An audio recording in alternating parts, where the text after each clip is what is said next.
јас сум Стеван Цаневски. Ова е втората емисија на Пресинг што ја посветуваме на кошарката со двајца гости со кои што ќе говориме на најразлични теми поврзани со овој спорт. Со нас е Емил Рајковиќ, најпознатото тренерско име на Македонија, стратег што стигна до гигант, тоа поранешен европски првак како ЦСКА, што ќе има што да сподели и за таа авантура, но и за сето тоа што го минал низ кариерата и како играч и како тренер.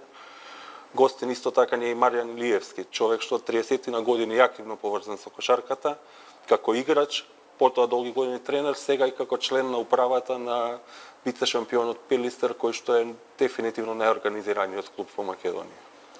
Ќе говориме за најразлични теми поврзани со македонската, со европската кошарка, па и ќе дадеме некој совет како можеби да тргнеме конечно напред и да се враќа овој спорт кон она што сите го посакуваме да стане повторно спорт број 1 во Македонија.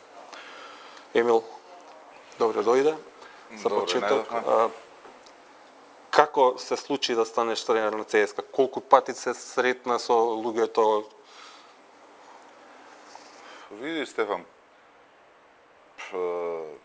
ако ме прашуваш конкретно за тоа, како се случи со тоа што... Знам, имаше одлични резултати претходно. Целиот живот сум во кошарка, да. Значи, мојата тренерска кариера не почна со ЦСКА, почна тука во Македонија, долги години, значи, преку Фен Индустри, работнички, МЗТ во еден мал период, потоа отидов во Полска 4 години, потоа во Казахстан 3 сезони, потоа во Автодор Саратов една и на крајот како да речеме мој последен ангажманот во ЦСКА Москва. Тоа е последица на можам највеќе да кажам близината и моето учество во ВТБ лигата со Астана и со Автодор и изворедните резултати кои што ги постигнувавме таму и нормално гигантите со својот, да речеме, скаутинг департмент, оддел, они најлесно им е да изберат од својата околина, затоа што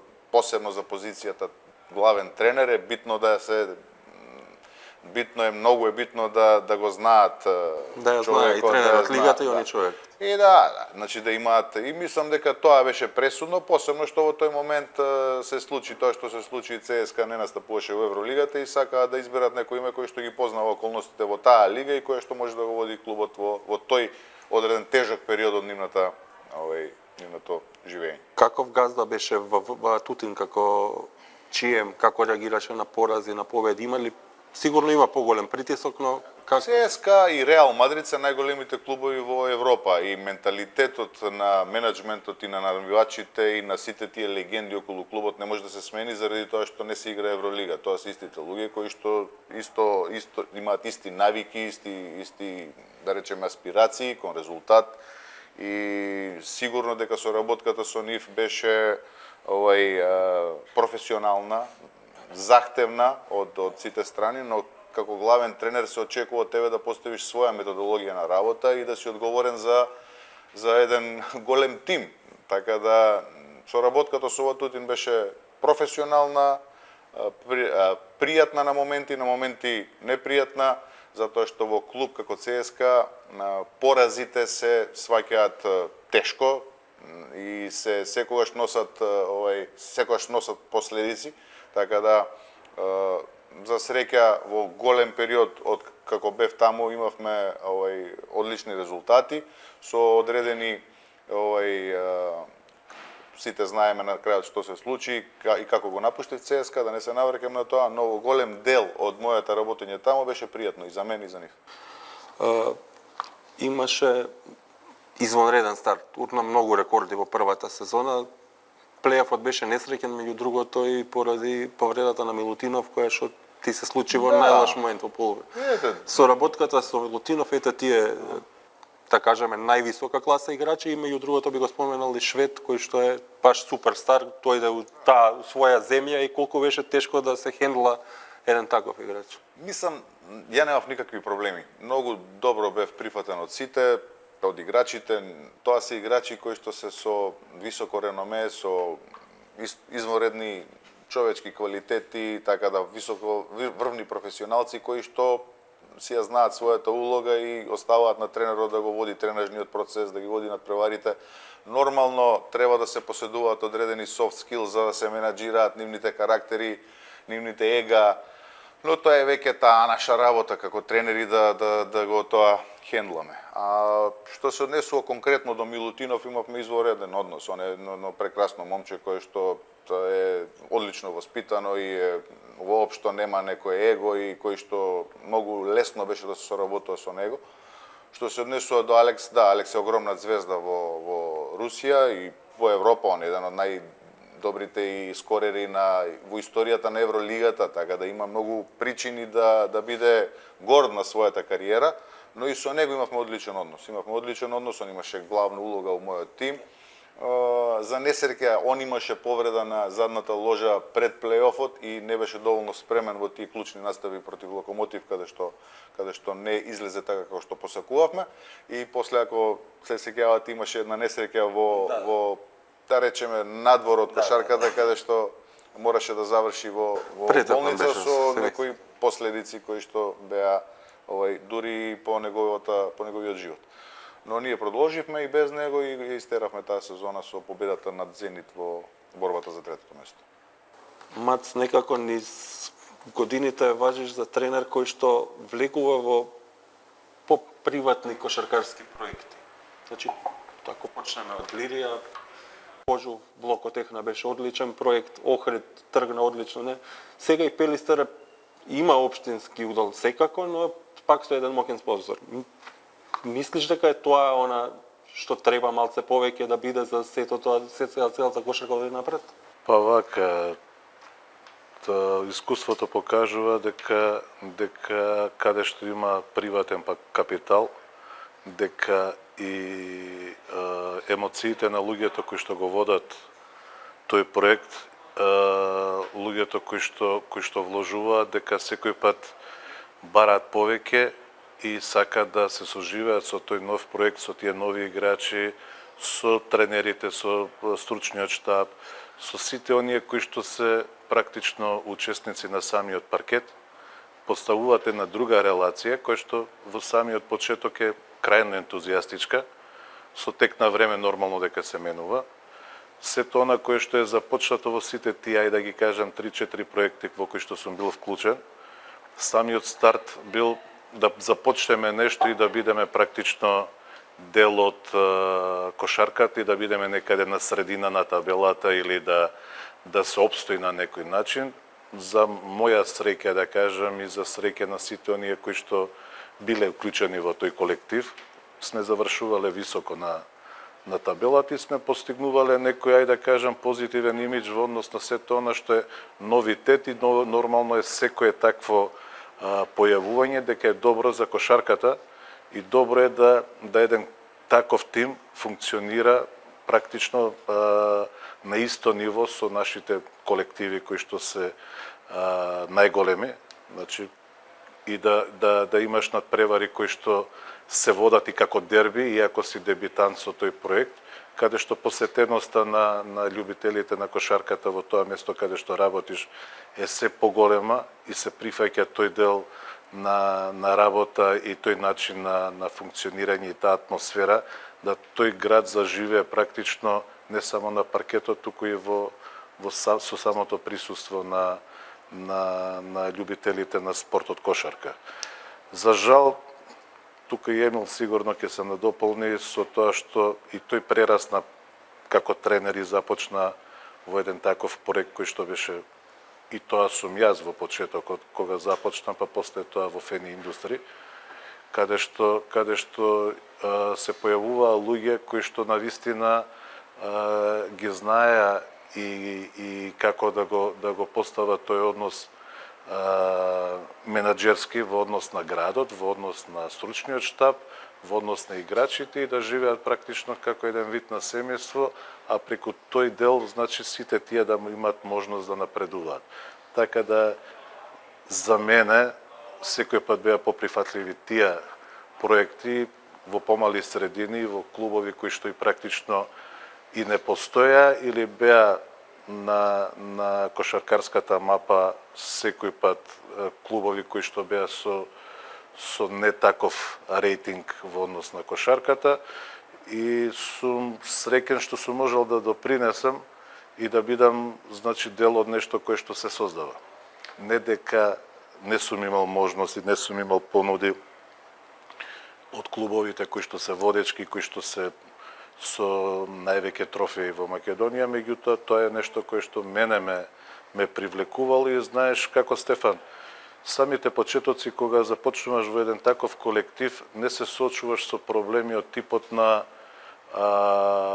немало финансии, па се чека по 3-4 месеци, па нормално и притисокот е малку поразличен во однос на клуб кој што освојувал и во клуб кој што постојано се поставуваат некои норми кои што за жал кај нас само функционираат, постојано да си под лупа на секој пораз и да бидеш критикуван и да бидеш со луѓе кои што го менаџираат сето тоа, да се појават во соблекувална и да кажуваат дека не сте го дале својот максимум на терен и дека ќе бидете санкционирани вака, така или онака.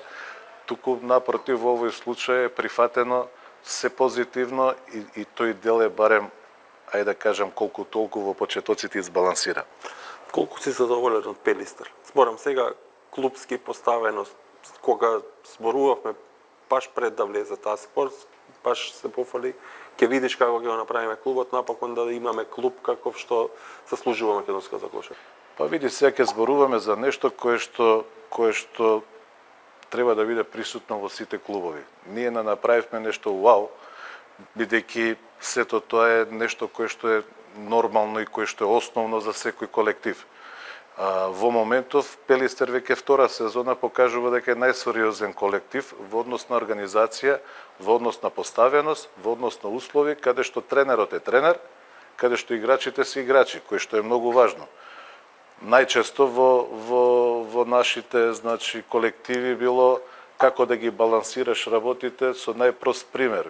Кога се доцнело со примање на средства и кога било во салата ладно, не се појавува човекот од управата, што за жал кај нас постојат спортски директори кои што мислат дека се тие работи технички, меѓутоа додека секој клуб не постави позиција GM кој што ќе се грижи за сите тие релации, кои што си за сите тие услови, каде што спортскиот директор ќе биде под GM-от кој ќе му даде насоки за сите работи кои што треба да се исполнети, ќе биде вака.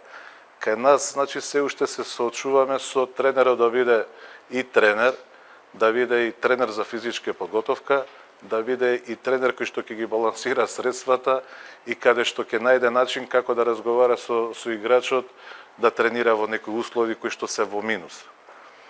Сето тоа е така поставено во клубовите, каде што веројатно и така и дозволено, и веројатно луѓето кои што влегуваат веќе во клубовите не се приватен капитал, туку најчесто се доаѓа на таа позиција, да не именувам бидејќи емисијата е спортска, да не именувам од која позиција. И двајцата во одредени момент од кариерата имавте понуди и бевте близко да станете селектори на Македонија, па чисто, Емила е ти прво. Како беше, зошто не бидна? Знаеш како, Стефан, веќе сум 17 сезони тренер и 10 сезони во странство. Од тие 10 сезони во странство не било ни реално да бидам селектор заради ангажманот во тие клубови. Да, имало раководство на практично сите раководства знаеле да покажат интерес, да ме повикаат да разговараме за евентуално моје презимање на репрезентацијата, но никогаш не било реално заради тоа што сум имал некои обврски во странство, а знаеме дека е многу тешко денеска да се менаџира селекторска позиција со прозорците кои што се во уште и во друга држава кога се. Да, и голем дел, 90% од клубовите условуваат да тренерот не може да работи во репрезентации, тоа е една причина. А друга е што па и никогаш немало конкретен некој сериозен предлог да се направи со некој раководство, например, сериозна стратегија за подолгорочен развој, да речеме, на одредена група на играчи за да се направи некој помак. Тешко е, затоа што се послаби квалитетот на играчите. Некако тоне нашиот квалитет. Еве гледаме со учеството на македонските клубови, дури ниво АБА 2 не можеме да направиме значителен резултат. Нивото паѓа, за жал, и мислам дека треба да се направат корените промени за да може да се појават тие некои дечиња кои што се уште не се ни познати за нас, да за некоја година почнат да ги препознаеме, па да видиме дека можеби имаат квалитет за нешто повеќе. Еве полека се појавуваат некои дечиња, ама се малку и не е едноставно да се направи овој репрезентација. Од тоа, ако пометите, кога нашата златна генерација во 2011 направи огромен резултат, ние имавме сериозни македонски играчи кои што настапуваа во клубови во странство. Сега немаме такви, освен Нено, кој што игра во странство. Еве сега Јакимовски од NCA, да видиме и он многу значаен момент во неговата кариера, каде ќе продолжи да игра и како тоа ќе изгледа. Се надевам дека ќе биде на клуб во високо ниво и дека ќе има минутажа која што ќе ги задоволи неговиот развој. А што се однесува за репрезентацијата, само да корените промени за некаков посериозна работа со младиве и шанса да играат за да може да се развијат тие играчи до тоа ниво за да бидат компетитивни во репрезентацијата и таа да прави резултати. За жал, ракометот отиде многу напред и многу наши дечиња сакаат да тренираат ракомет наместо кошарка заради тоа што гледаат подобри резултати во тој спорт.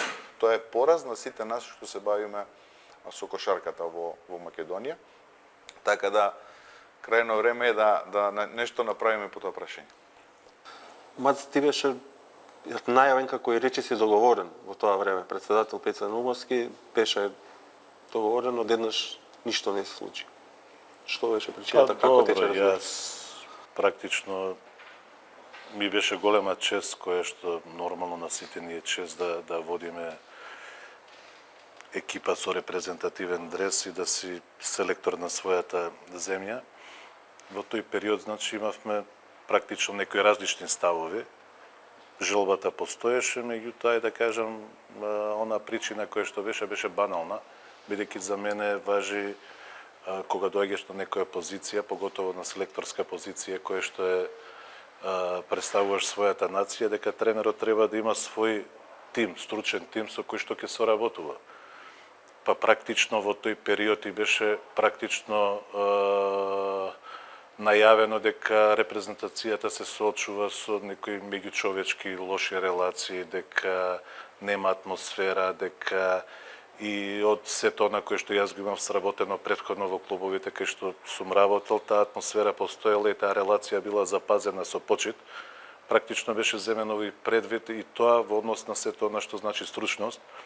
Моето барање беше да се прифати мојот тим кој што ќе работи практично до физиотерапевтот кој што е во репрезентација, бидејќи тој колектив треба да функционира во една атмосфера која што е победничка и во една атмосфера која што е почитедни кон други, без разлика кој на која позиција е. Така да во тоа време ти има своји предлози на луѓе кои што требало да бидат вклучени како тренери во стручниот штаб. Јас со тие тренери, значи, нити имав лошо, нити пак сум имал добро, нити сум соработувал во период кој што требаше да се реализира заедничката соработка. За мене е нешто нормално и прифатливо дека ти ги бираш луѓето со кои што ќе го водиш тој проект и таа огромна чест.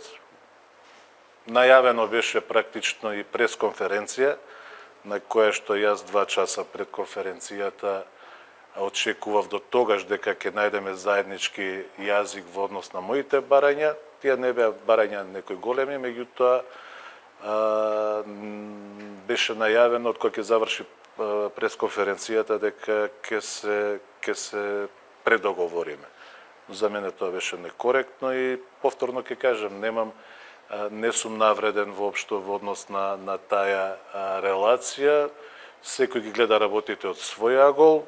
Некои мислат дека тие луѓе треба да бидат приклучени, дека тие може да дадат поголем резултат во однос на она кое што е репрезентација. А јас пак ќе кажам тренерски дека секој пат до себе сакаме да имаме човек кој што ја познава, значи, таа обврска кој што ќе му се даде, меѓутоа е многу важно за првиот тренер да биде човек до него кој што може и цела онаа тежина и секој момент кој што се поминува низ некоја криза, позитивна или негативна, да ја сподели, да практично таа енергија се пренесе и да биде разбрана сосема поинаку преку луѓето кои што претходно нормално си соработувал. Кој е најдобриот Морам да се надоврзам на Емил за сето она кој што го кажа, дека кошарката беше во еден период, значи спорт број 1, тоа беше и по посетата во салите и по самата селекција на луѓе кои што доаѓа да го гледаат тој спорт. Денеска е ракометот број 1 спорт во Македонија, меѓутоа ако земеме вака да изанализираме целата ситуација, ние сме од едно време една генерација каде што сите игравме и спортувавме, ги знаевме сите спортови на улица. Во кој период ние сме играле ракомет надвор на игралиштата? Немало ракометни игралишта. Значи имало во сала, ако ти даде професорот те приклучи, а секој пат си играло фудбал и кошарка. Значи каде децава денешни повторно ќе ги видиш надворно на терените кои што се отворени да играат ракомет? Не постои. А ракометот оди напред, а кошарката е веќе тема која што е навистина загрижувачка. Не знам ако се сеќаваш, Мац, дека кога ние трениравме кошарка, обично децата доаѓаат да тренираат кошарка, па во таа селекција, ако не успеат во кошарка, се преусмерува на ракомет. Најчесто. И тоа беше некоја така пракса. А сега изгледа не е веќе така. Жалосно е што се соочуваме со една таква ситуација која што за мене е нереална. И морам да потенцирам еден наслов кој што беше излезен од спортски новинар Огнен Герасимовски пред многу години, каде што звучеше "Вратете ни го чаламот". Значи, тоа е една вистина која што била од осамостојување на Македонија, па за жал до пред некоја година, до пред 10 години, веќе можам да кажам дека кошарката беше на вистина нешто кое што се негуваше, нешто кое што се посетуваше и нешто кое што беа препознатливи. Првично беше препознатливи беа кошаркарите, па секој што беше понатаму. Да не ме сватат колегите и спортистите од другите спортови, меѓутоа ние го фативме тоа време кое што навистина беше така. Кој е најдобриот македонски кошаркар што го имате тренирано и со што те импресионирал? Вака се, ако се вратам наназад, имаше многу кошаркари што сум ги тренирал, но некако има пресек од таа генерација со која што и играв, а потоа на некој им бев тренер, да не ги рачунаме тие играчи како Чековски, не знам, Ираковски. Во фен индустри можам да кажам така играч кој што потоа направи извонредна кариера, кој што најголем впечаток и сум практично горд на неговиот успех, на неговиот развој е Војдан Стојановски. Во тој период во Фен имавме добар тим. Војдан се уште од Амак имаше една сезона во Крагуевац во Србија, кај што се полека наоѓаше и го земавме во Фени. И таа е сезоната кога Фени освои за прв пат Балканска лига и го освои шампионатот на Македонија нормално, а Војдан беше главен играч на тој тим со Соколов, со Џарид Фрај, со таа генерација. И тоа е интересно. Војдан е единствен играч на кој што никогаш не сум морал да му кажам побрзо, појако, да едноставно имаше таква енергија и така предетерминирана цел пред себе да успее и да има интернационална кариера, што се гледаше дека детето ќе успее. Потоа отиде во Украина, во Черкаси Мавпи, па потоа сите знаеме каква кариера имаше Војдан и во Алба и во Шпанија и во голем број на клубови. Можам да кажам дека тоа е мој и најголем професионалец, а можеби и најквалитетен од таа помлада генерација што сум го тренирал. Мац? Па јас од тој тип кој што беа во тие клубови, практично беа клубови кои што беа проекти и беше во самиот старт потешко да донесеш играч, да го убедиш да биде во тој проект. Можам да го издвојам, значи, иако сме, ајде да кажам, и сме биле противнички играчи во тој период, иако и јас имал, стартовавме како помлади со тренерска кариера, можам да го издвојам од македонските играчи, како играч Диме Тасовски, кој што бил, значи, играч кој што бил разновиден, како играч кој што можел да игра на две позиции, каде што во тоа време со таа висина која што имаш одличен шут за 3 поени, и она кој што морам да го напоменам во однос на него, а и во исто време беше тука и Симич, кој што во периодов кој што е во последниве години што работам со помладите играчи, го нема тој надпреварувачки карактер, кој што постоеше на самиот тренинг, каде што тренингот завршуваше со последици, ајде да кажам, од контакти по играчите заради тоа што сака на самиот тренинг да победат. Во годиниве кои што изминале, тоа се веќе 10 години наназад, не сум го видел тој таков пристап со надпреварувачки карактер, каде што нема да навлезам само во тренажниот процес, туку ќе навлезам во делот на надпревар, каде што го живеа моментот уште пред надпреварот, се менуваа практично на последните тренези, од самиот старт на почеток на надпреварот гледаш дека постои тој таков победнички карактер. Би го одвел него од македонските играчи кои што поминале кај мене.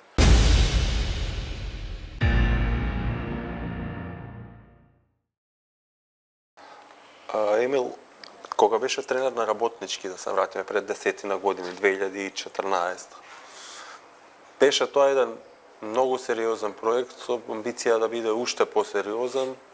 Ти остана 2,5 години. Да. Работнички беше тогаш проект. Јас отидов во Работнички најмногу заради мојот соиграч од играчките денови, Дејан Јовановски. Да, беше Он беше спортски директор, да. Ја веќе имаше заситеност во средината во Кавадарци од мене и од мојата страна. Напушти практично председателот кој што со мене правеше успеси, Амир Абед. Он напушти, остана еден после него друг од компанијата одреден председател. Се намали амбициите и ја полека ја немав веќе таа основа за добри резултати таму, а и беше презаситеност. Ја пројдов 7 или 8 години во Кавадарци. Тоа е голем дел од мојот живот. Прекрасни години во тој град со пријатели до ден денеска.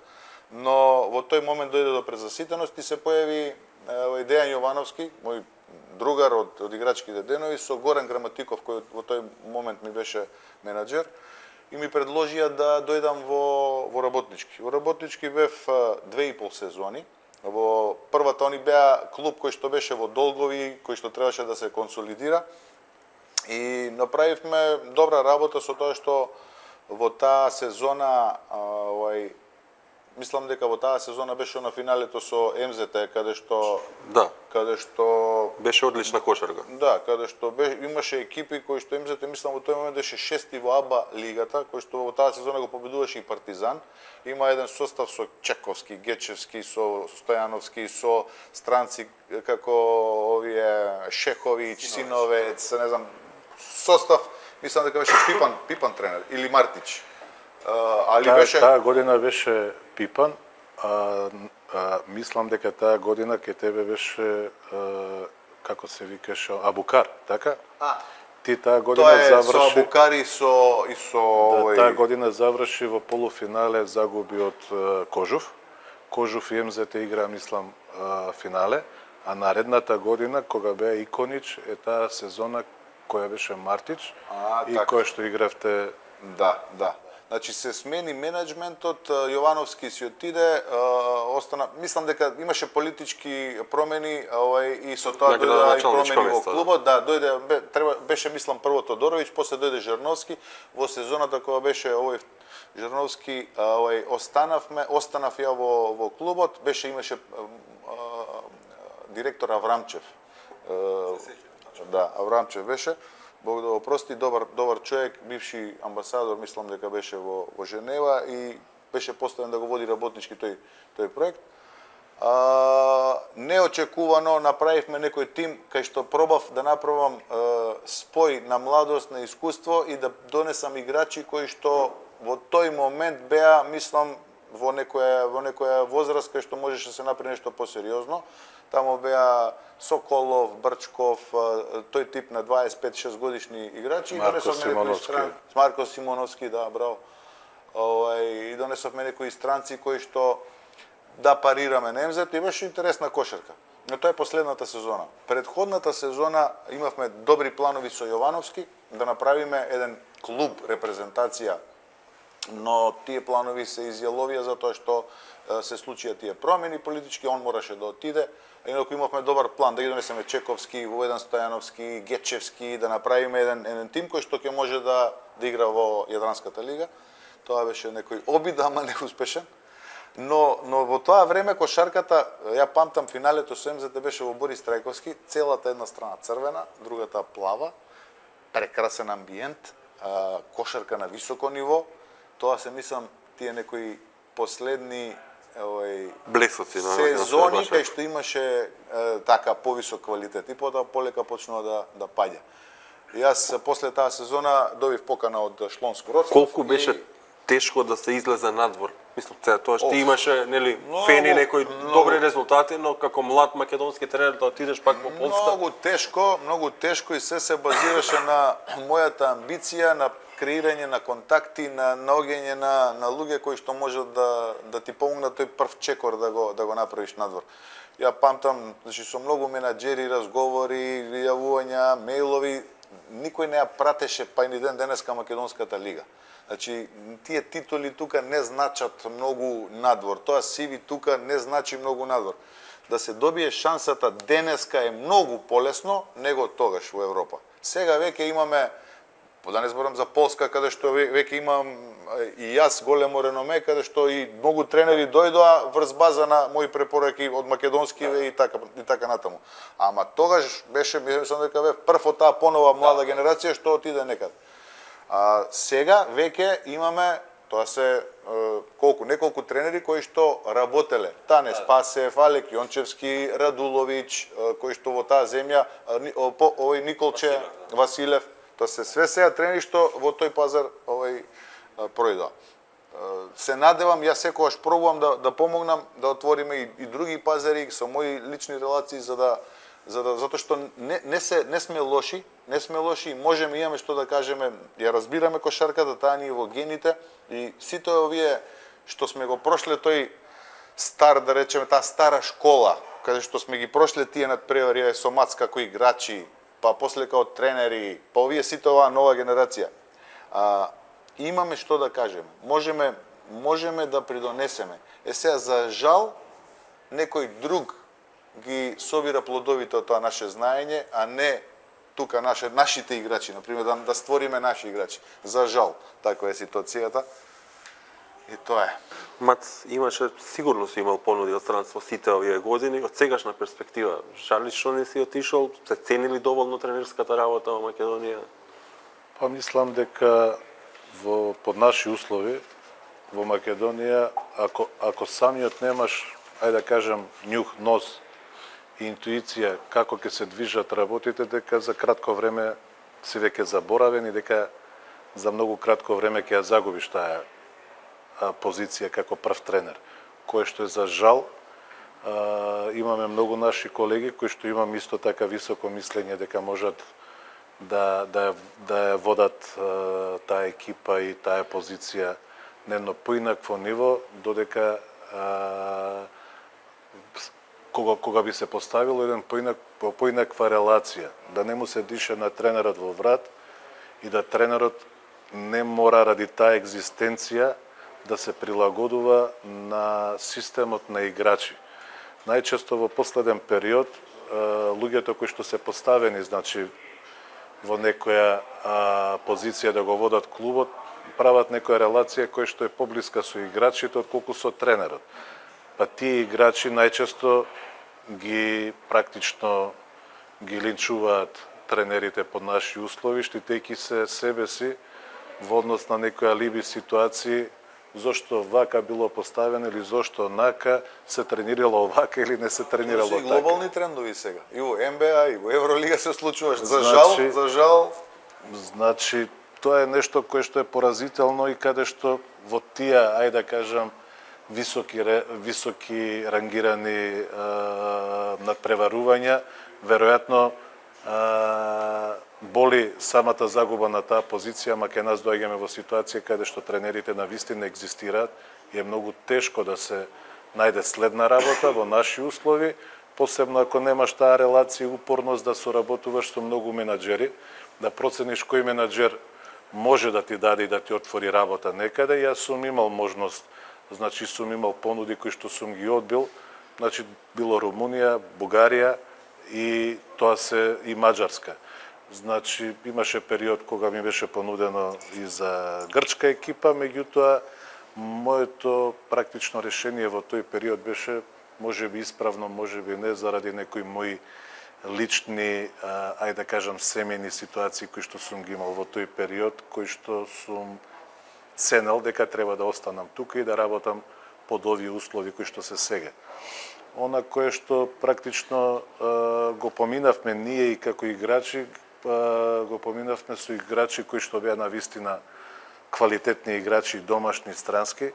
Во времето кога ги имавме првите чекори во тренерската работа, имаше и многу добри тренери и имаше и играчи кои што веројатно беа они подобри играчи отколку што бевме ние во почетокот тренери и имавме што да научиме и од нив. Во светлава ситуација која што е сега, е жалосно како стојат работите, а она кое што треба да се направи некој пресек, веројатно не зависи од нас, бидејќи Емил може да дојде да работи следнава година во Македонија и да бара некои нормални услови за работа, да не ги споредуваме условите кои што ги имал таму, меѓутоа може да се случи да загуби еден-два надпревари па да кажат веднаш ете затоа нема цела година работа. Ние сме осудени, значи на нени такви коментари каде што пак ќе кажам таа репрезентација во моментот, некој кој што заслужува и да ја води и да придонесе, тој со сето негово вложување во себе и со сето она кое што би значело на македонската нација. Сега пак кажувам, сето она кое што ние го имаме во моментот е далеку да ти биде предизвик за нешто такво, макар било и попатно. Малце на кај минатото, на кај играчки денови. Кој ти е најнезаборавен меч што си го играл, најдобар? Од аспект на квалитет, на атмосфера, на случка? Знаеш како, Стефан, јас практично пристапив кон прва лига како второлигашки играч од тогашниот клуб Маđари, кој што во тоа време беше таа втора лига, на вистина квалитетна лига, каде што бев, ајде да кажам, прв стрелец во лигата. Премина во кошаркарскиот клуб Неметал и Огражден од Струмица, каде што во тој период од втора лига имав опции да бидам член на кошаркарскиот клуб МЗТ, кој што таа година практично играше европски надпреварување и го победија Реал Мадрид. Решив да одам во средина каде што мислев дека ќе добијам повеќе шанса за играње отколку да бидам во еден гигант каде што можеш да бидеш играч кој што е или ќе бидеш клупски или ќе бидеш клупски за да седиш на клупа. Така да отидов во Неметал и Огражден и практично првото коло го игравме со МЗТ, со тој тим кој што беше на тој надпревар, постигнав 24 поени и го победивме тој тогаш фамозен, ајде да кажам, МЗТ. Со тоа што во моето преминување таму морам да истакнам дека како играч од втора лига бев играч кој што бев поентер, меѓутоа основата на кошарката воопшто не беше за мене позната и се соочив таму со работи кои што не знаев како се брани, како се ротира, како се игра одбрана. За нас беше тоа, даваш кошеви и мислиш дека ако даваш кошеви си добар играч. сега кога ќе ти се скратат сите тие поени, пошто покрај тебе имаш играчи кои што се поискусни, кои што секој пат очекува да трчаш ти за нив, а тие да ги земат сите шутеви, а ти немаш доволно кредит, се соочуваш дека треба да ја вршиш и таа прљава работа. Така да, ајде да кажам, со тек на време прерастував од напаѓачки играч во одбранбен и ги практично и во тоа време беше и тоа знаеше да се цени, сигурно сега тренерите го ценат, меѓутоа знае да го наградат тоа преку некои списанија кои што беа во тоа време. Екипа веројатно имаше Скок, каде што тренерите бира најдобра петорка, одбранбена, напаѓачка и практично ја во некои 2 сезони бев избран како најдобар одбранбен играч. Значи кошевите веќе беа реткост, меѓутоа да ги потроши. меѓутоа, така. И јас се откажав, ајде да кажам, многу млад во зрели години, 25 години, повторно со некој здравствен проблем, кој што здравието во некои клучни моменти, кога ќе стигнам во нека одредена фаза од спортот, ми дава некои други насоки и ме стопира. После тоа продолжив, ама тоа беше рекреативно повеќе, иако имаше сјајни партии, меѓутоа знаеш како не ја живееш кошарката како што си ја живеел претходно. Сега играш нешто кое што е, ајде да кажам, платена рекреација, или ако е некој мој познат тренер, ајде помогне ми, пошто имаш уште години 27, 8, 30, ќе излезеш, ќе играш, меѓутоа тоа е нешто кое што е заборавено. Меѓутоа морам да напоменам дека од клубовите кои што сум играл, Куманово ми бил градот кој што највеќе сум го сакал и екипата во која што највеќе сум играл. Заедно игравме. Позајмен од работнички една сезона и заедно игравме со. Да, и практично и таа прва сезона беше она што се градеше Куманово и Куманово како што никој пат после тоа не се повтори. Стеро Лјандоновски не беше тренер. Така, започнавме со Марин Докузовски, тој се повлече после краток период на припреми и се дојде Стеро Лјандоновски, кој што ја имаше таа харизма да состави, да направи нешто кое што наоку изгледа убаво, да се беше хит таа екипа таа година. Како не, како не. 6000 гледачи само до Куманово. Градот живееше со кошарката. Така е. Емил, твојата утакмица, верувам дека е таа, јас бев во сала. Со МЗТ, финале, мајсторка, сите МЗТ никогаш посилен, мислам дека не е бил како таа мајсторка. И ти зема, ја реши. Да, добро, таа година беше специфична, работнички веќе немаше звезди, немаше толкав буџет и беше Врбица Стефанов како лидер на тој тим, најискусен, најдобар играч. Беше Симич, негова потпора, Марча Србиновски, Веселиновски капитен и тука се појавивме ја и Чековски како млади, да речеме, неискусни, што немале позабележителни настапи. Таа сезона Докузовски мораше и имаше нюх да препознае, ама и мораше да не игра до одредена мерка затоа што немаше играчи многу. А МЗТ беше таа сезона кога беше она спонзор Алкалоид и Комерцијална банка, има многу голем или тоа е веќе наредната, тоа е Марин кога оди таму. Ама нема и таа година беше со Књазев. А беше Књазев. Значи беа Џоле Војновиќ, Дејан Јовановски, Књазев, Блажевски, Димов, американци, имаше еден Џонсон. Така, центар кој што. Да, значи извореден тим. Стигнавме полека таа наша екипа се градеше низ сезоната и имавме доста надпревари. МЗТ беше апсолутен фаворит да освои титулата. Дојдовме некако до финале, во финалето беше 2-2 и во Јане Сандалски се одигруваше тој пети надпревар. Игор Михајловски пред тој надпревар, ќе ви кажам сега анегдота, ова можеби не е познато. Игор Михајловски го свитка скочниот зглоб и ние знаевме дека нема да настапи на тој надпревар. И Марин знаеше дека ќе морам да играм по значајна улога. И он знаеше на пред надпреварот да не однесе на некаква прошетка или на некаков, знаеш, разговор да не опушти. И он имаше таков на разговорен начин. Ще шетаме низ паркот, кај нас таму, кај градски парк, и ми вика: Копилј, ако те ставам вечер, ќе даеш 2-3 тројки? Така, значи, на шали, значи. А ја бев многу самоуверен. 5 ке давам. И он, ајде беги таму. И некако ми наговести дека ќе играм повеќе на тој надпревар од обично и го визуализирав самото тоа, дека ќе играм добро, како шутирам.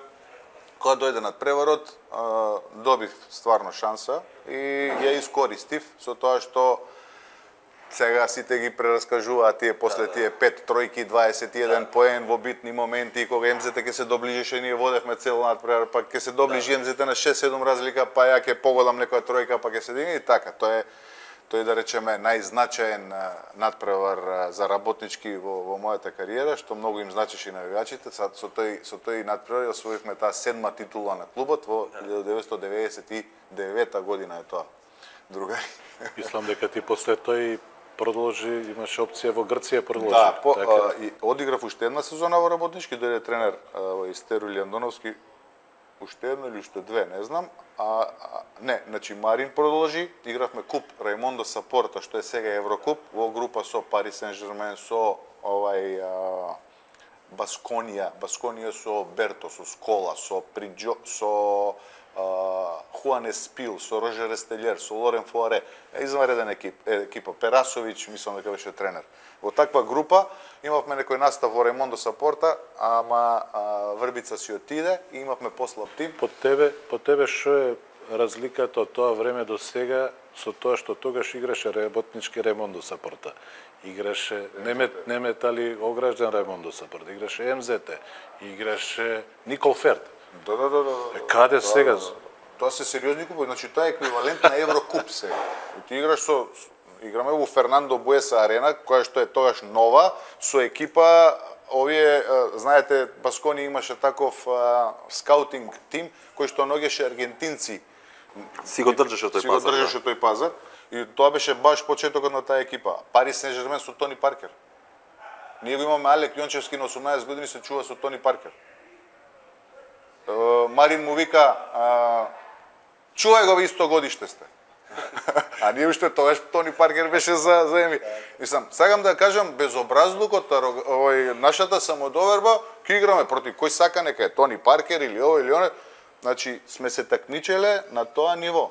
Да, не сме ги победиле, можеби сме загубиле во таа сезона, немавме некој забележителен настап, еден или два надпревари сме победиле, ама сме играле во тоа друштво и нашите играчи имале можност да се развиваат. Така да, тоа е во работнички, потоа отидов една сезона во Грција за да играм, во Вардар отидов полусезона за да играм повеќе, бев на тој клуб еден нов проект, потоа во Грција малку, и некдека на 26-7 години веќе ја завршив кариерата, и одма почнав со тренерската кариера.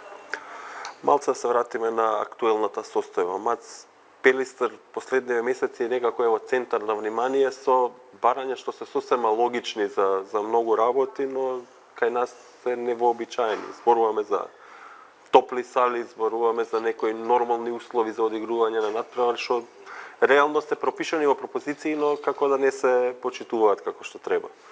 Прашањето ми е, имаше ли притисок врз вас, зошто сега вие, зошто кревате джева или така натаму, и од друга страна, имаше ли бар поддршка од некој да ви се јави, браво, вака треба да и ние што треба? За жал, ке нас работите пишани кои што се пропозиции се сваќаат лично и тоа е нешто кое што си патиме одреден период. Нашата реакција беше за нешто што е нормално. Значи, затоплување на салите во 21 век, поставување на техничките направи кои што се 24 секунди, кои што по позиции се на табла, а не се на столче доле или на зидот 10 метри позади кошот, заштита која што е на таблите, која што може да влие на повреда на играчите и она кој што не се реализираше, значи во целост е соблекувалните да имаат едни нормални услови да се пресоблечат играчите. Ние не збориме за нешто кое што е, не знам, вау, кое што е, бараме не знам какви. За жал не добивме некоја поддршка во однос од клубовите, Добро, од кошаркари, од суди, сепак се и тие дел од приказната на кои што треба да им одговара креирање на тие минимални услови. Излегоа со едно соопштение Сдруженијето на играчи, кој што нормално не знаеме кој што све стои за него, бидејќи имам информација дека и не функционира. Она кој што го очекував од сите вклучени кои што се во овој спорт, без разлика дали се кај нас активни во моментот како играчи, како тренери, туку и сите оние кои што поминали низ овој процес кој што е македонска кошарка и кои што се трансирале практично надвор од државата. Сите кои што ќе ме сретне овака, вика, а и алал нека тие, сите останати кои што требаше да го применат тоа, аве сега ти најде да не знам што, да не знам како и да не знам што. Мислам, тоа беше во интерес на сите. Еден играч во клубовите да ти се повреди под тие услови, значи кошта многу повеќе од сето она кое што е загревање за сезоната и техничките работи да се средат. Јас можам да кажам како клуб кој што функционираме дека не ја загреваме салата само за надпревари, туку салата е загреана и за тренажен процес. И тоа е она кое што ние можеме како клуб да ангажираме уште еден играч за тие пари кои што ги даваме во клубот. Ние не ангажираме играч, не земаме поскапо засилување заради тоа што треба да функционираме во едни нормални услови. Истата моја реакција беше во односи на ајде да го кажам така нареченото кој што беше пишано кредитирање во однос на долговите конфедерација. Јас немам тука ништо лично против некој клуб, ама ако треба да се функционира по пропозиции, зошто третманот да биде различен? Сите ние имаме потреби од 100 евра. Абе овие имаат пари. Не значи дека ако имаш пари, ако даваш редовно плата и ако обезбедиш услови, дека имаш пари повеќе од оној кој што прави резултат, а е должен до гуша. Значи, ние сме решили да функционираме на тој начин во интерес на кошарката. Годинава имаме резултат кој што не е спрема очекувањата. Амбициите, да не кажам колкави големи не беа. Меѓутоа, тоа не значи дека сега ние треба да се свртиме на друга страна и кажем, ајде џабе се вложува. Не се вложува толку колку што има и во сите договори, значи е прецизирано и спочитувано све во датумот кој што е све договорено и Пелистер ќе продолжи на тој начин. Ако успееме да бидеме пример за некој друг клуб, јас не се ситам што ние земаме редовно плата, треба да сум глуп. Зошто? Заради тоа што Пелистер ќе заврши како приказна по 2 месеци, по година дена. Треба да има 5-6 клуба, каде што јас ќе кажам, има 5-6 клуба каде може да продолжиме да работиме. Во овој случај што ќе чекаме сите да се појави еден клуб, ќе се појави еден клуб овака, ако не го пратат другите во тој поглед на организација, тренерите и играчите ќе имаат проблем. Знаеш како, Мац, ако сте во таква ситуација во која што се наоѓате, многу е нормално да гледате напред, а не позади.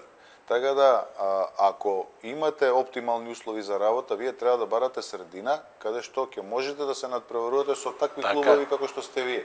Така да, затоа се тие еврокупови, затоа се тие надпреварувања, каде што може да се оди напред. Каде што овие работи што ти ги кажуваш се норма, се стандард, се нешто нормално. За еден Пелистер кој што многу добро знаеме во времето кога бевме играчи и тренери. Знаеш како се гледаше на Пелистер? Се гледаше како да се облечеш подобро, колку тајмаути да не побараш во салата, за да помине времето, ладна сала. Значи, квалитетот на тимот беше тој кој што беше, меѓутоа тој Пелистер успеа да врзе 3-4 сезони АБА лига.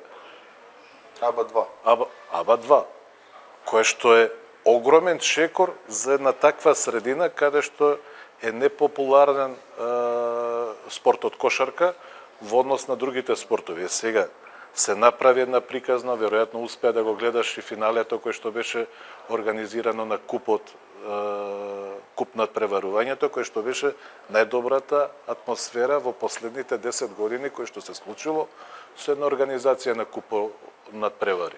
Сега, ако имаш еден клуб кој што така размислува, кој што не ти прави притисок мораме да бидеме први, ние даваме пари, ние даваме ова, кој што не звони по телефони и ред други работи, кој што знаеме како, испочитувај го, ме разбираш? Испочитувај го и прифати ги работите. Ние следна година ќе играме повторно меѓународно надпреварување, без разлика на пласманот кој што е сега. Ќе решиме што кое надпреварување ќе биде тоа. Да, мора бидејќи клубовите да се поинаку нема. надпреваруваат затоа што сме затворени во нашава средина и се мериме едни со други, ама тоа е многу ниско ниво. Многу ниско ниво. Мора да се излезе надвор, тие играчи мора да осетат што е надпреварување против други играчи од други земји со подруг квалитет, па и тренерите, сите и организацијата се дига на повисоко ниво. Значи, ние сме имали учесници и во АБА лига и во Еврокупови и мораме да се стремиме кон тоа. Не смееме да бегаме од Еврокуповите и од тие соочувања со клубови од други земји, затоа што сме преслаби, ќе изгубиме многу, па не, тоа е вистината. Не сме да се бега од вистината и од реалноста, затоа што мора да се постават некои основи за да можеш да тргнеш напред. Не можеш да бегаш цело време да се криеш. Апсолутно. Емил, една година скоро си во Македонија. Отиден ли си во сала? Гледаш ли на македонско првенство сега? Дали си бил во сала и пред да почне емисијата зборувавме дека баш вчерашниот меч Работнички Пилистер од плејофот го гледаше. Чисто твое мислење за квалитетот, за Зборевме премногу за тоа, за квалитетот. Квалитетот е на ниско ниво. Значи, вчера го гледав над преорот Работнички Пилистер. Не сакам да бидам негативен и да звучам дека попувам на луѓе затоа што сум ја од оваа средина и многу добро памтам како било и како е све. Зашо и многу подобри денови да помислат луѓе се они у странство 10 години па сега ќе ни кажуваат тука како не е тоа уопште поентата. Него е поентата затоа што чувствувам како да ви кажам тага кога гледам надпревари се игра во онаа сала вчера.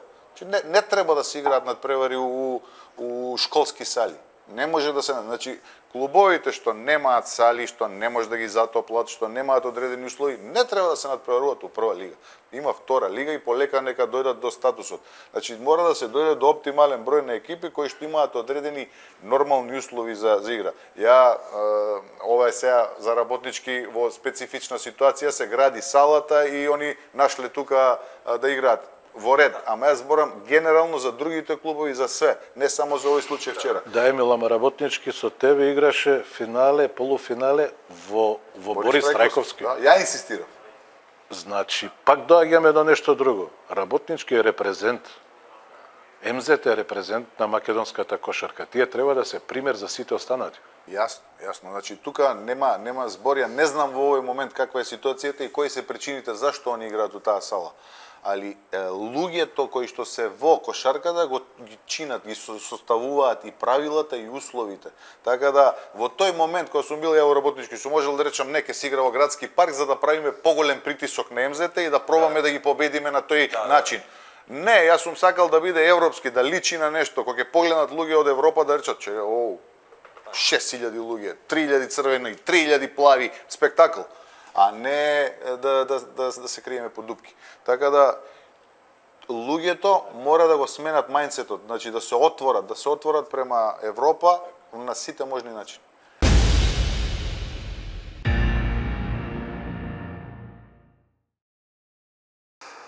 Нивото на кошарката ни се гледа и по Евролигата. До пред 5-6 години имавме и бевме горди на повеќе играчи кои што има и значајни улоги се. Сега за жал се сведовме на еден играч, на Нено Димитриевич.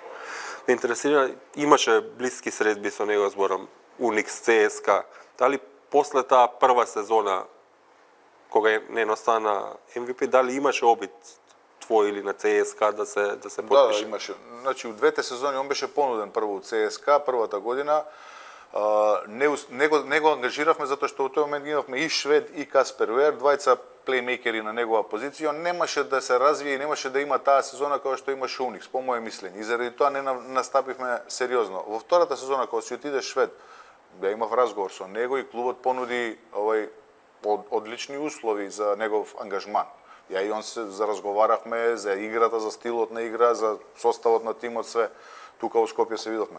Али Уникс излезе со многу подобра понуда во смисла и на финансии и во тој момент Уникс можеше да плати за него доста повеќе него ние. И тоа е практично ситуација кај што нивниот менеджмент победи. Мислам дека по мене он си ја избра правилната одлука затоа што стана MVP на првенството, имаше тотална слобода, Перас му даде одврзани раце и он играше извонредно, така да направи одличен потек за својата кариера. Инаку првиот пат кога доаѓаше во Уникс, исто разговаравме и му препорачав да оди затоа што знаејќи како беше неговиот статус Хувентуд и Валенсија, знаев дека во Уникс ќе има поголема слобода и ќе може да ги искаже своите можности. Така да мислам дека тоа беше одличен потек за него. А што се однесува оваа споредба околу нашиви играчи, Евролига, кого имаме, кого немаме, веќе и глобален тренд е проблем да во Европа останат добри играчи. Затоа што се појавуваат преголеми договори во NBA, NCAA ги отвори NIL, Name Age Likeness договорите, каде што младите играчи за прв пат можат да бидат платени и они можат да, значи, од 18, 19, 20, 21 година, било кој талентиран играч од било каде во светот е сега на пазарот на 400 коледжи од NCAA прва дивизија кои што имаат буџети кои што се подобри од евролигашките екипи. Така да не само ние, туку целата европска кошарка треба да се замисли во кој правец ќе оди и с кого ќе тренираме. Значи целата Евролига има играчи кои што се веќе на залез на кариерата, играат играчи кои што веќе треба да се во пензија, ама заради недостаток на нови млади кои што доаѓаат, тие се уште се во лигата. Така да тоа е еден глобален тренд кој што не само ние се соочуваме со тој проблем. Сега во тие глобални трендови, луѓето кои што размислуваат малку поинаку од другите и кои што прават некој свој микро космос у тие опкружувања, можеби ќе најдат начин да навигираат кроз тоа. Така да ако има сега гледам ќе има и промени тука и во нашата федерација, тоа се комплексни теми кои што треба луѓе кои што имаат познавање и локално и глобално, па да може да се најдат некои решенија за да се зајакне нашата кошарка, да се барем делумно врати на тоа кај што некогаш било. Малце полабави теми. Почна нокаут фазата од Евролигата. Твој фаворит за шампион? Фаворит за шампион. Мислам дека Панатенаикос Олимпијакос тука измеѓу тие два треба да се бара победникот. Сега, значи имаме Монако као оценка, али Панатенаикос е многу јак со Нан, со тој победнички менталитет, а Олимпијакос као целина, Барцокас има направено одлична машинерија и мислам дека, ако мора да изберам еден, ќе кажем Олимпијакос. Мац? Ете се сложуваме во истото. Дефинитивно Панатенаикос има некоја своја енергија, меѓутоа таа своја енергија некој пат која применуваат практично има и да кажам и непријател, а Барцокас има направен еден систем каде што и кога има порази се гледа препознатливоста, што се бара, што се игра и како се подготвени тие играчи за секој надпревар. Така да мој фаворит е Олимпијакос. Некако македонската јавност кога Евролига па и јава во прашање Партизан или Звезда? Југо носталгија. Па да, имаш свој фаворит од тие два или не си приврзаник ни на едни на други? Да ти кажам, многу сме бомбардирани со сето она што се случува таму, па и со изјави, со ваки, со таки, веројатно од секој надпревар, од секој изјава имаме и различни, да кажам, симпатии спрема наредниот надпревар кој што е, спрема пристапот, пошто ние балкански ги прифаќаме, секоја реакција, што кажал тренерот, што кажал играчот, сега ќе биде вака. Тие надпревари се дефинитивно со еден висок евролигашки квалитет и се надпревари кои што сите уживаме да ги гледаме, бидејќи таму постојат и многу други работи надвор од она што е квалитет, стратегија на тренерот и нормално менталитетот кој што се покажува помеѓу тоа ривалство кој што е таму. Јас сум за Партизан.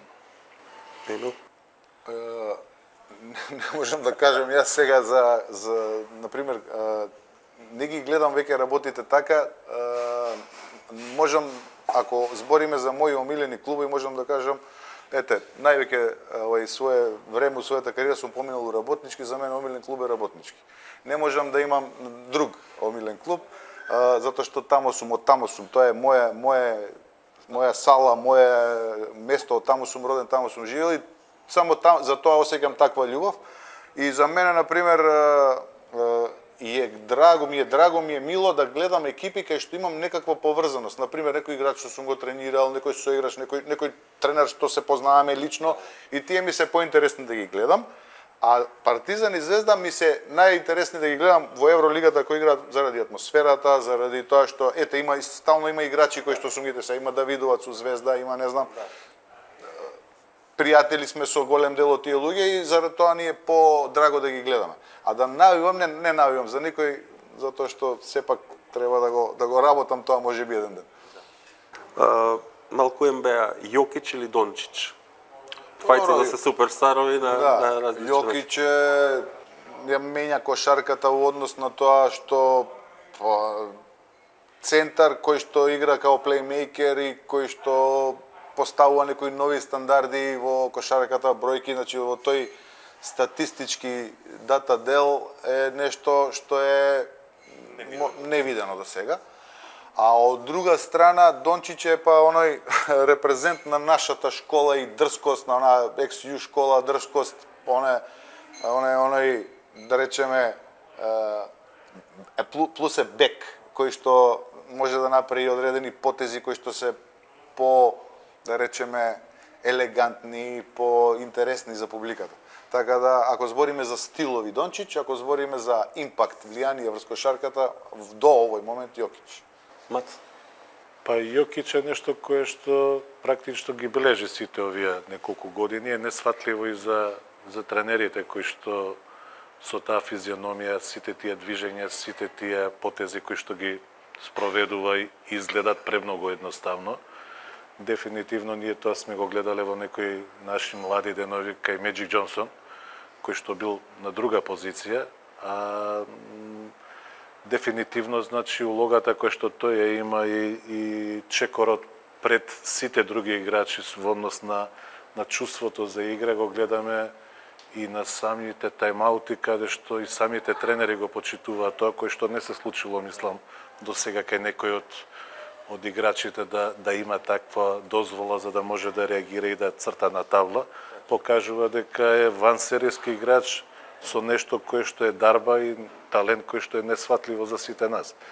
Во однос на Дончич е нешто кое што ние како балканци сме навикнати да гледаме бекови кои што даваат кошеви, кои што имаат Дражен Петровиќ, Даниловиќ и ред други кои што биле.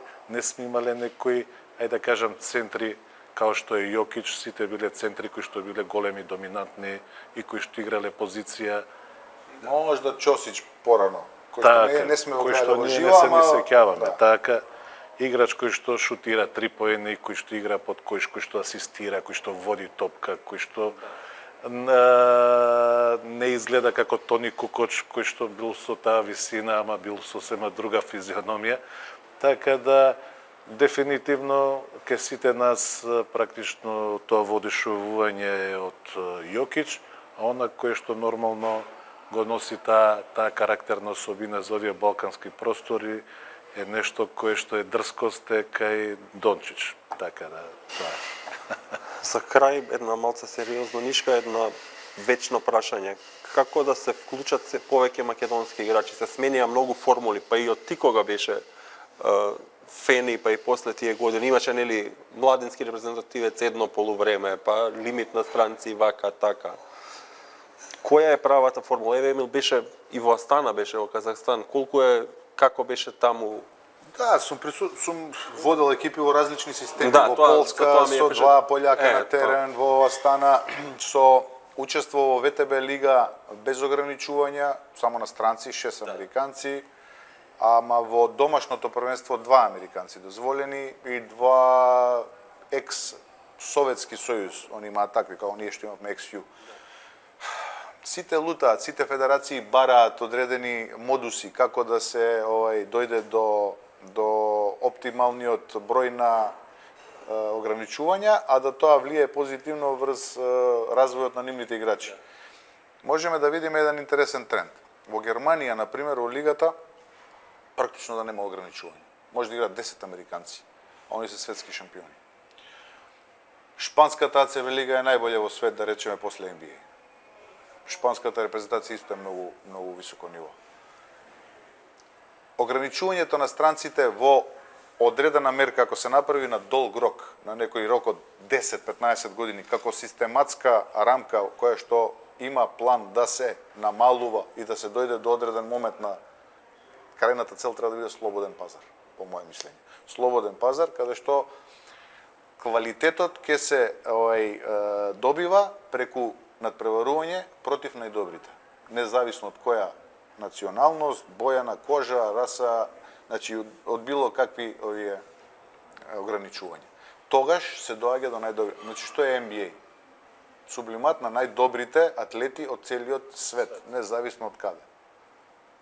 Значи самиот квалитет и борбата на тие квалитети доаѓа значи треба, не викам одма, ама треба да се дојде до тоа за да имаме вистински квалитет. Нашиве, да речеме, ограничувања, треба да видиме колку што ни даваат во овој момент, како имаме, да речеме, резултат и да направиме посериозна, да речеме, рамка на подолг рок, која што ќе не однесе до тоа што сакаме.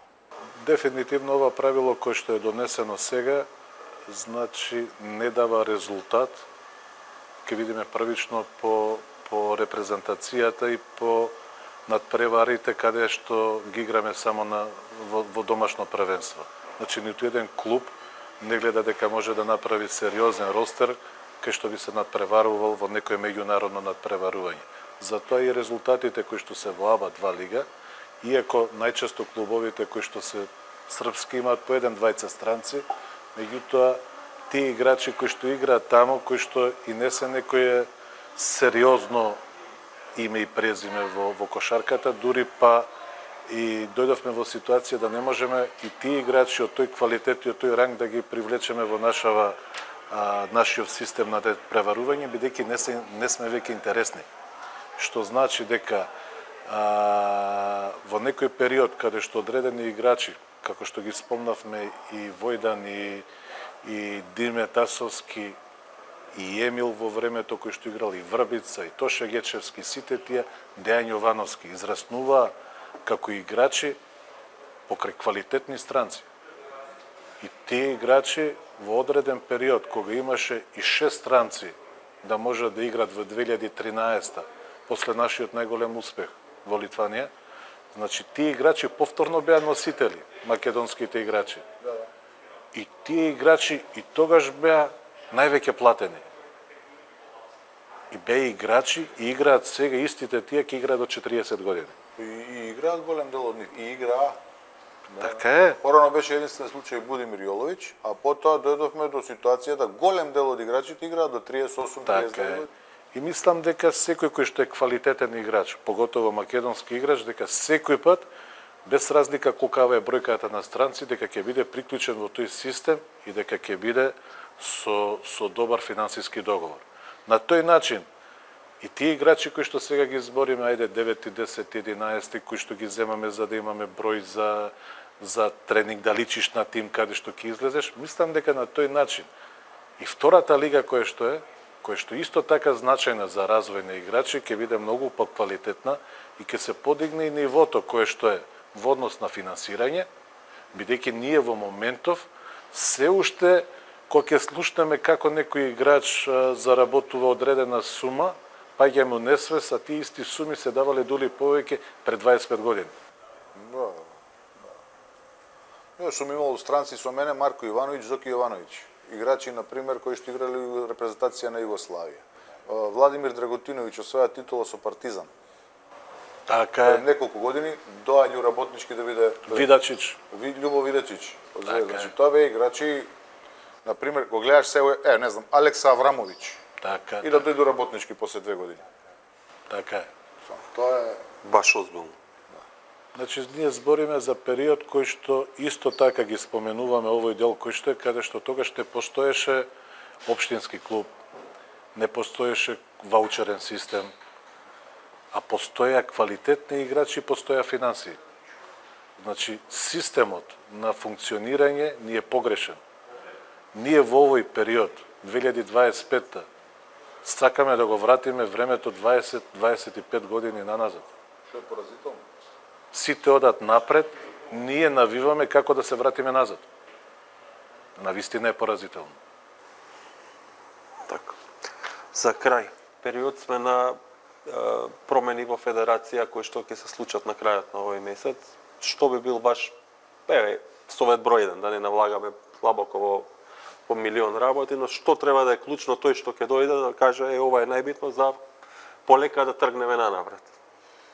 Види, Стефан, толку многу работи се пропуштени што и да се направи е добре дојдено. Не сме ние дефинитивно најпаметни за да бидеме советодавачи.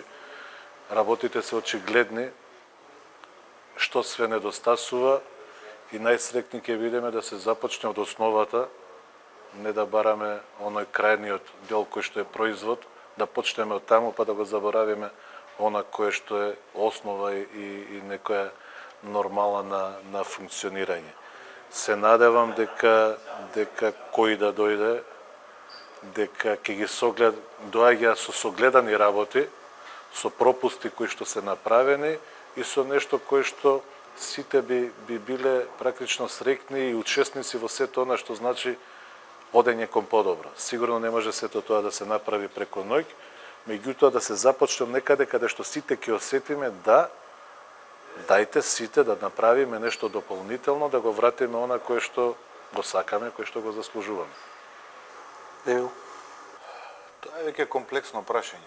Знаеш, убаво Мац рече, сигурно кој да дојде сега ќе е некој што ги знае проблемите и знае што се случувало до сега, но како и секоја компанија или како секоја една организација, клучно е кои луѓе ја водат и кои луѓе работат во неа.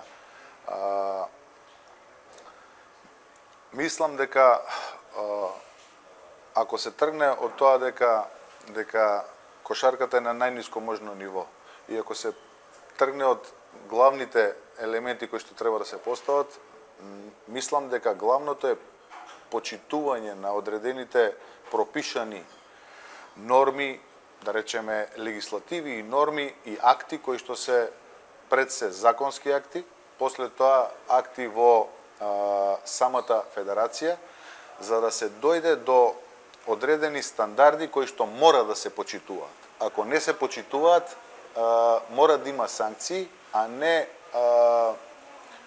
попуст заради одредени лични релации или заради одредени политички игри, само со цел да се задржат на функцијата и за сопствена себе промоција или за личен интерес.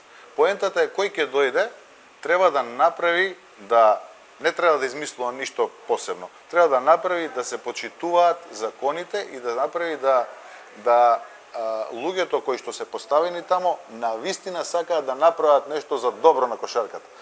Ретко има луѓе генерално во општеството што прават нешто да остават позади себе и прават нешто да направат да биде подобро за тие околу себе. Не го гледаат сопствена промоција и личен интерес.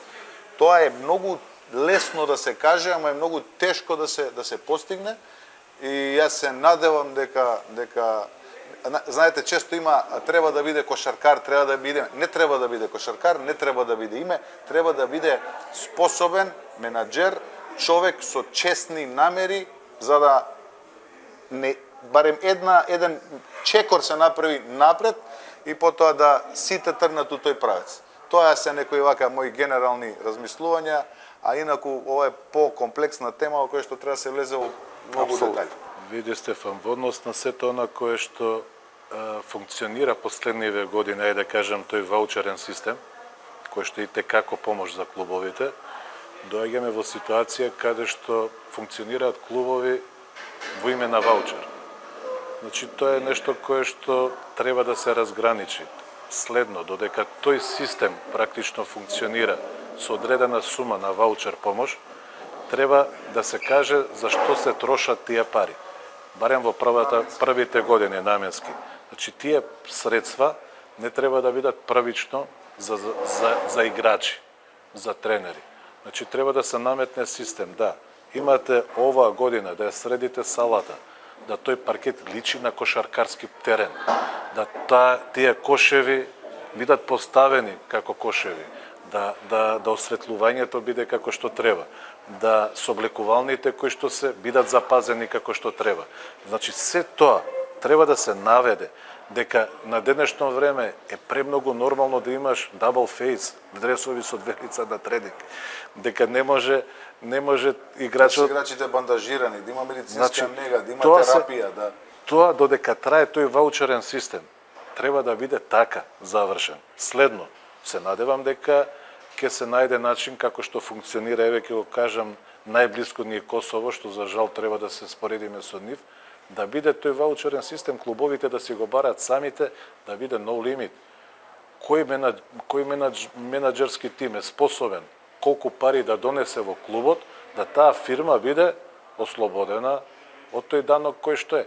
На тој начин ќе влезат повеќе средства, од тие повеќе средства ќе биде испочитувано секој спортист во било која функција да е на теренот или надвор од теренот, да може да каже дека е спортист. А не да се водиме по нешто кое што е, чекај, не го земавме ваучерот, немате плати или немате ова или немате он или немате вака. Значи, додека не го поставиме тоа така, да салат изгледа како сала, спортски терен, да соблекувалните изгледа, да е затоплена салата, не можеме да направиме никаков ни милимикрон исчекор напред. Поред, ви благодарам на двајцата за гостувањето. Мислам дека беше максимално конструктивно и 100% добронамерно. Тоа заборави да го прашаш Емил друго.